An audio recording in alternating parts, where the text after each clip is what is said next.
Assalamualaikum warahmatullahi wabarakatuh. Hai teman-teman, perkenalkan nama saya Yulina Dia Anggraini dari tim Delegasi 1 SMA Negeri 2 Mejayan. Di sini saya akan mempresentasikan tentang air siaga bencana.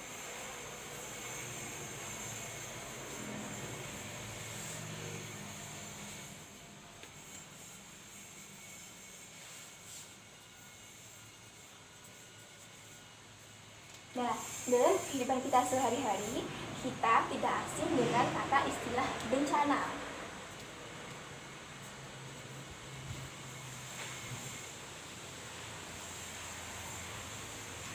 Bencana adalah akibat fenomena alam yang luar biasa atau biasa, dan biasanya juga bisa disebabkan oleh ulah manusia yang menyebabkan korban jiwa, korban luka-luka, kerugian material, dan kerusakan lingkungan, di mana dalam ini masyarakat tidak dapat mengatasinya sehingga membutuhkan bantuan dari luar.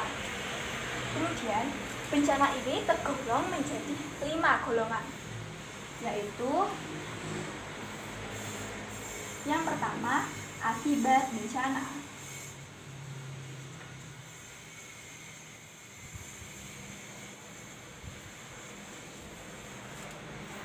Akibat dari bencana ini biasanya menimbulkan korban jiwa, korban luka-luka, rusaknya bangunan, dan infrastruktur lainnya. Bahkan saat terjadi bencana, sering pula terjadi kekurangan pangan dan juga air bersih, menyebarnya wabah penyakit, dan juga terhentinya kegiatan ekonomi. Bencana ini timbul akibat manusia tidak dapat mengatasi ancaman.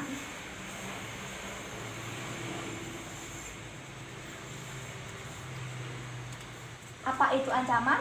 Ancaman adalah fenomena alam yang dapat merusak atau mengancam kehidupan manusia. Kemudian yang kedua, ada siklus bencana.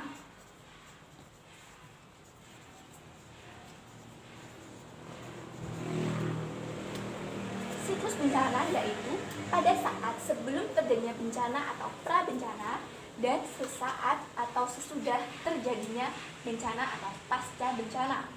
Kemudian yang ketiga, ada pra-bencana.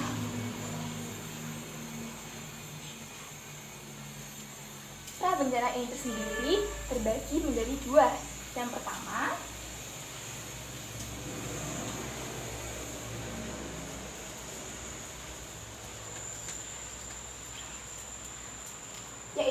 pertama, kesiapsiagaan. Kesiapsiagaan yaitu upaya-upaya penggunaan kemampuan untuk secara tepat dan cepat dalam merespon bencana. Kemudian yang kedua,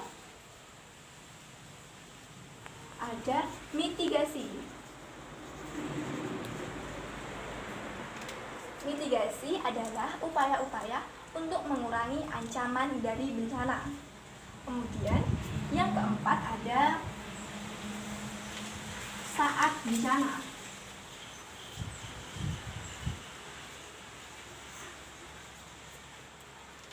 Saat bencana, kita bisa melakukan tindakan-tindakan, antara lain tindakan pencarian, tindakan penyelamatan, tindakan penyaluran bantuan medis, tindakan membangun tempat-tempat pengungsian. Ini dilakukan dengan tujuannya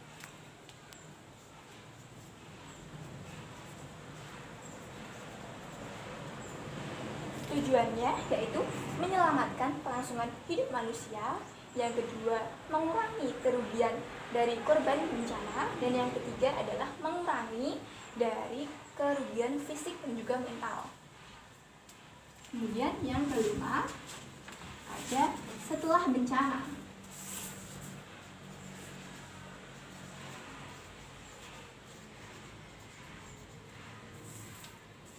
Setelah bencana usai, kita jangan terlarut dalam kesedihan. Kita sebagai remaja harus tetap semangat, optimis, dan juga ceria, karena dengan ini kita bisa memulihkan diri dengan segera. Kemudian saya akan menjelaskan tentang bencana alam yang sering terjadi di Indonesia, yaitu bencana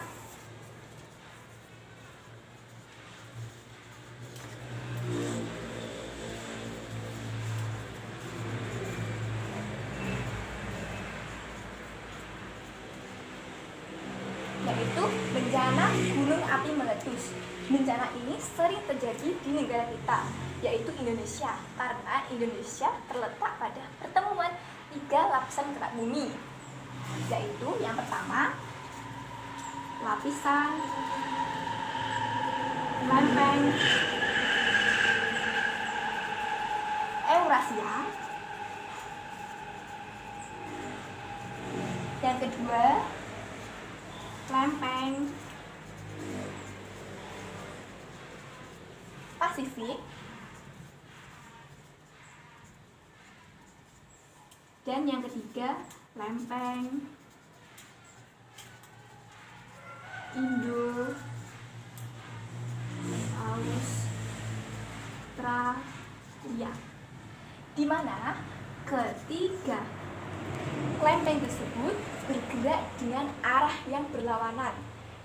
Kemudian Indonesia juga terletak di berbagai gunung api di berbagai wilayahnya, dan juga gunung api meletus ini dibagi menjadi 5 golongan, yaitu yang pertama adalah akibat bahaya bencana.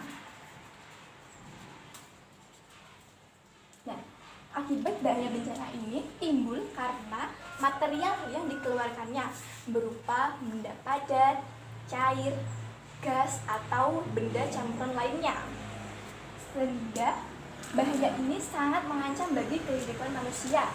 Banyaknya korban jiwa, luka-luka, rusaknya infrastruktur, bangunan, dan lain-lain. Bahaya bencana ini terbagi menjadi 2 jenis. Yang pertama, bahaya primer,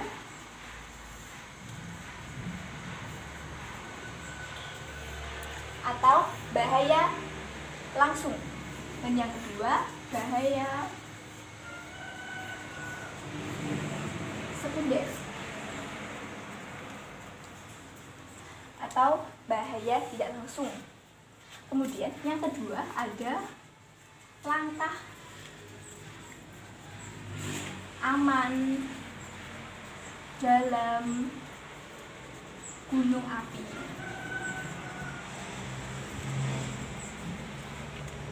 Nah, langkah aman dalam gunung api ini terjadi di Indonesia karena Indonesia mempunyai tingkat isyarat, yaitu ada 4, yaitu status awas, status siaga, status waspada, dan juga status normal.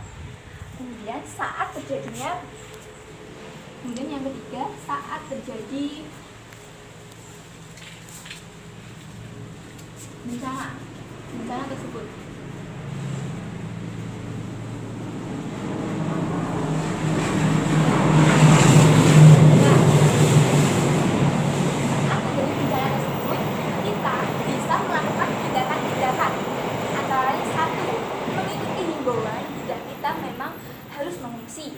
Kedua, kita bisa menutup pintu, jendela, dan juga mematikan aliran listrik di rumah agar tidak membahayakan. Dan juga yang ketiga, kita melindungi diri dari hujan abu dengan menggunakan baju dan juga celana panjang, menggunakan masker, menutup hidung dengan masker. Yang keempat, dengan menggunakan topi. Kemudian setelah bencana,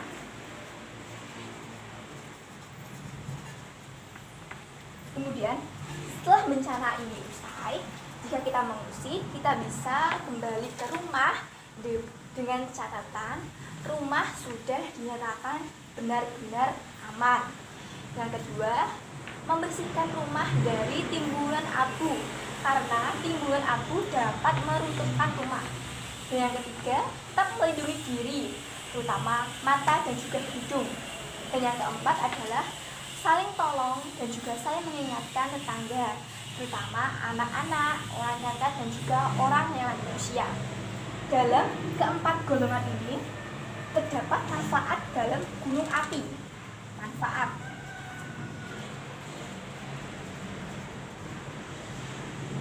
Jadi, walaupun gunung api itu membawa dampak negatif bagi kehidupan kita, tapi juga membawa dampak positif bagi kehidupan kita. Yaitu contohnya material yang dikeluarkannya itu